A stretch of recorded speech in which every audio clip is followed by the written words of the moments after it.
हरे कृष्णा। हम लोग जप यज्ञ भगवान की महिमा का विस्तृत वर्णन नामक पुस्तक से चर्चा कर रहे हैं। हम इसके छठवें भाग हरिनाम कथा से चर्चा कर रहे हैं। हमने 29वीं कथा तक चर्चा की। आज हम 30वीं कथा से चर्चा करेंगे। 30वीं कथा का शीर्षक है एकमात्र रामबाण उपाय। एक बार श्री बोधेंद्र स्वामी गल लोगों को भगवान राम के निरंतर जप की दीक्षा देकर आध्यात्मिक लाभ देने के लिए एक गांव में घूम रहे थे। वह लगातार श्री राम श्री राम श्री राम का जप कर रहे थे और उनकी आंखों से आध्यात्मिक आनंद के कारण अश्रुओं की अविरल धारा बह रही थी। वह परमानंद की स्थिति में थे। उन्हें रोमांच का कंपन हो रहा था। श्री बोधेंद्र स्वामीगल को इस अवस्था में देखकर एक ब्राह्मण ने उनका सम्मान किया और विनय पूर्वक उन्हें अपने घर में भोजन ग्रहण करने के लिए आमंत्रित किया। श्री बोधेंद्र ने उस विशाल हृदय वाले ब्राह्मण के अनुरोध को स्वीकार किया और उनके घर चले गए।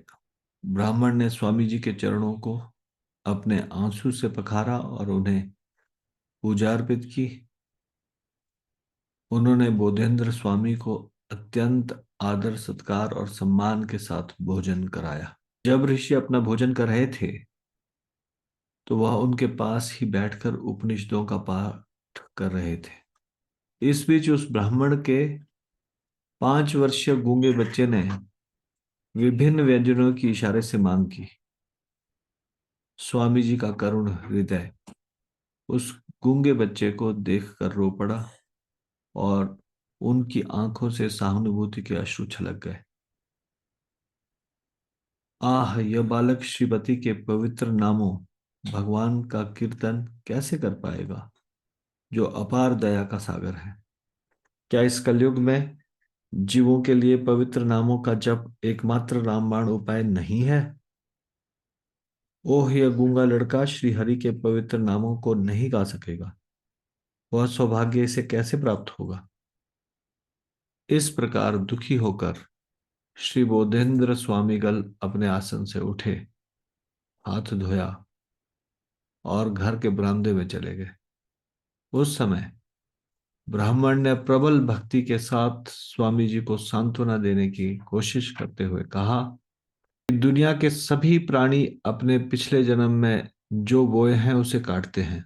स्वामीगल के जाने के बाद गूंगे बालक ने जरा सी देर किए बिना उनके भोजन के अवशेष को प्रसाद रूप में ग्रहण कर लिया। तुरंत ही उस बालक को परलौकिक ज्ञान प्राप्त हुआ और वह नृत्य करने लगा। भक्ति पूर्वक राम और कृष्ण के पवित्र नाम का गान करने लगा। युवा लड़के को पवित्र नामों का जप करते हुए देखकर ब्राह्मण आश्चर्यचकित हो गया और अति प्रसन्न हो उठा। उस दिन से उस बालक ने स्वामी जी को इस आध्यात्मिक कल्याण के लिए कोटि कोटि धन्यवाद दिया और साथ ही उनकी निरंतर सेवा में रम गया। तो इस कथा के बाद एक ये नोट लिखा है कि हमें आदि शंकराचार्य के आगमन के उद्देश्य को समझना चाहिए। उनकी शिष्य परंपरा में एक आचार्य थे जिनका नाम था बोधेंद्र सरस्वती। वे कांची कामकोटि पीठ के 59वें शंकराचार्य थे। उन्हें भगवान नाम बोधे नरा के नाम से भी जाना जाता था। उनका एकमात्र उद्देश्य हर स्थान पर हरि के पवित्र नाम का प्रचार करना था। ठीक है, तो ये यहीं पे समाप्त करेंगे। श्री जप यज्ञ की जय। श्री हरिनाम संकीर्तन की जय। श्री नाम प्रभु की जय। शिल प्रभुपाद की जय। निताई गौर प्रेमानंदे। हरि हरि बोल।